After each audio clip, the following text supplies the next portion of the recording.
This lesson will cover income distribution.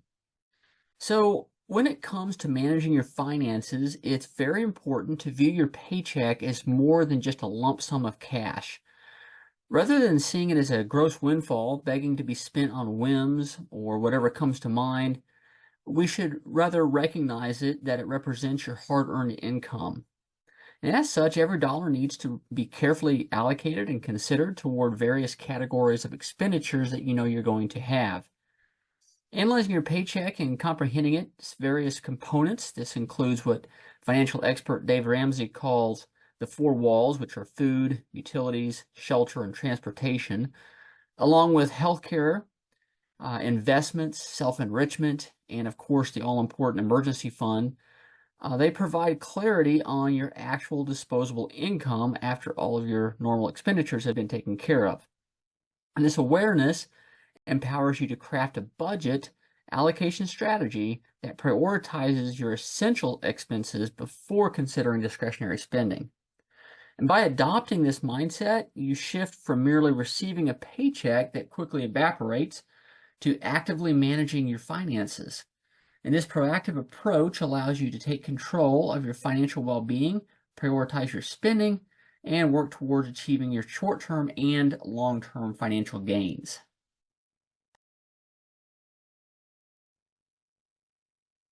Let's look at creating a budget allocation plan. First, a budget allocation plan is a systematic approach to managing your finances by assigning specific amounts of your income to various categories of expenses that you're going to see. It involves creating a detailed blueprint for how you will allocate your money to cover your expenses, prioritize savings and investments, and achieve your financial goals. As Dave Ramsey describes in his zero-based budget method, you should give every dollar a job and keep it working for you at all times. To do this, here are some suggestions to get this process started. First, you'll want to create silos for your funds. One crucial element of a budget allocation plan involves creating distinct silos or accounts tailored to different expense categories. And this may entail establishing separate bank accounts or utilizing digital tools to streamline fund management. Each account serves a defined purpose or cluster of related needs, and this can include critical recurring expenses such as groceries, housing, transportation, and utilities, also emergency reserves and healthcare, investment portfolios, discretionary spending, and of course self-enrichment funds. And this segregation facilitates precise expenditure tracking and ensures optimal allocation of your funds that are available. Next, you need to assign every dollar a job. With a budget allocation plan, every dollar of your income is assigned to a particular category or expense. This means that your account for all of your income will be accounted for, and you will ensure that it is allocated according to your financial priorities. This can be easily done by defining a percentage of your paycheck for each category. By giving each dollar a specific purpose, you prevent money from being spent impulsively or wasted on unnecessary expenses. Finally, you can set maximum dollar amounts per category. So each category in your budget allocation plan can have a maximum dollar amount allocated to it based on your financial goals and needs. This maximum represents the ideal amount you feel appropriate for that category. If this surplus begins to build, you can allocate additional amounts to other categories. For example, you may allocate 5% of your paycheck to food each month, but if that category builds up to, say, $1,000 for an example, any amount over that maximum could be distributed to the remaining categories. And if you have leftover funds in a particular category, or if you exceed the maximum allocation, you can allocate the excess to other categories where it's needed more urgently, or you just happen to prefer to put some additional funds there. Again, that means that the cap has to be achieved, and then you have that option. And this feature allows you to enhance your allocations as you successfully secure aspects of your budget based on your careful spending and habits. Overall, this budget allocation plan will provide a structure, or at least a framework, for actively managing your finances. This will help you to ensure that your income is used efficiently to cover essential expenses. It will help you save for the future and achieve your financial objectives. Also, it promotes effortless financial habits, which of course we're all about, that help you track your spending and empower you to make informed decisions about your money more effortlessly and without having to use willpower every paycheck.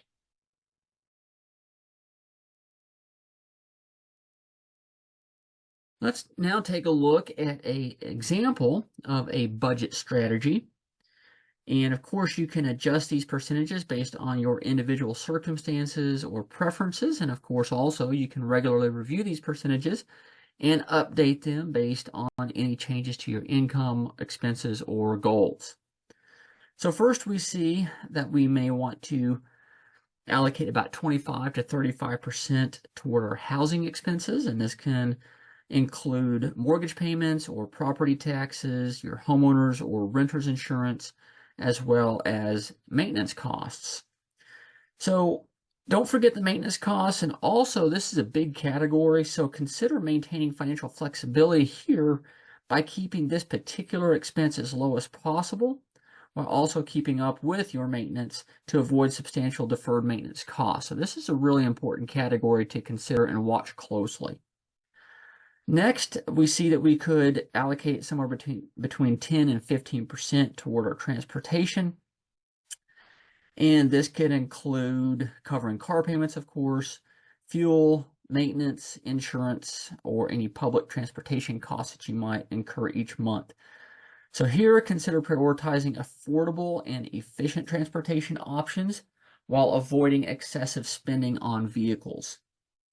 Next, food. We may want to allocate between 10 and 15% of our income here, and this, of course, includes groceries, any dining out, and meal preparation.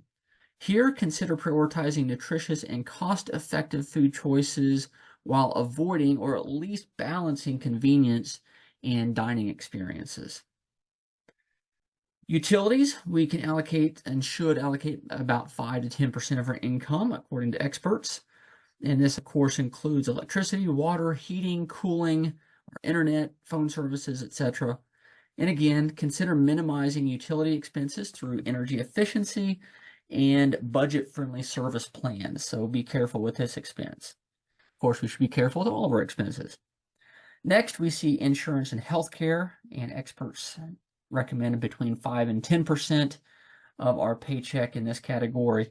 And this can include, of course, our insurance, as well as disability and life insurance, as well as any exercise programs and preventative health maintenance that we might want to include in this category as well, which is very important.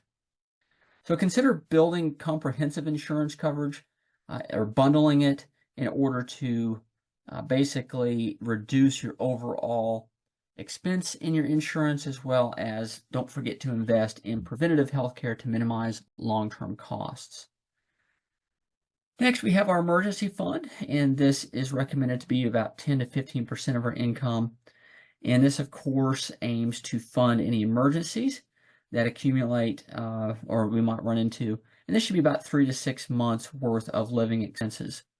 So here, consider prioritizing a robust financial safety net to cover any unexpected expenses or job loss or other emergencies that you might run into without having to resort to debt or depleting your savings. And next we have investments, and that should run about 10 to 20% of our income. And this can include retirement accounts such as your 401k or IRA, as well as any stocks, bonds, or mutual funds that you might want to invest in. So here, consider prioritizing your long-term wealth accumulation and financial independence through strategic investment strategies that are tailored toward your goals and risk tolerance and your age and time horizons and so forth. And lastly, but very important, is self-enrichment, and this should be around 5 to 10% of your income. So this is devoted to developing and self-enriching your life or your quality of life, and this can include things such as education or training that you might want to have to improve your usefulness. It might also include some hobbies or travel or leisure pursuits that you might want to spend some money on. Finally, consider prioritizing continuous learning and skill development here, as well as experiences in order to enhance your professional and personal life.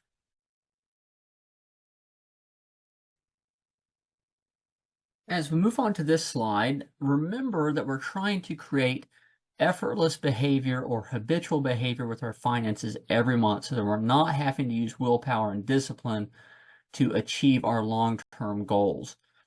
So on this particular slide, we're going to look at basically adjusting our budget as we go along. So once we get these habits established, we're going to have clear spending percentages for our budget, and we're going to basically yield two benefits from this process. First, through disciplined spending and diligent savings, we're going to be able to attain the maximum limits for each of our categories if they have a limit. Some are, of course, unlimited.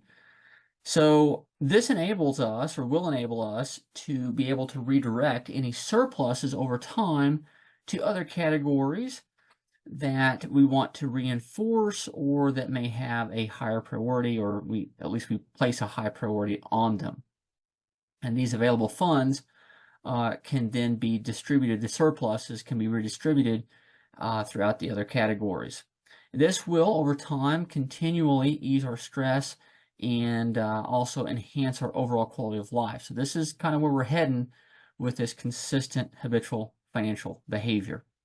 The second benefit is that we will be able to observe any depletion in a particular category.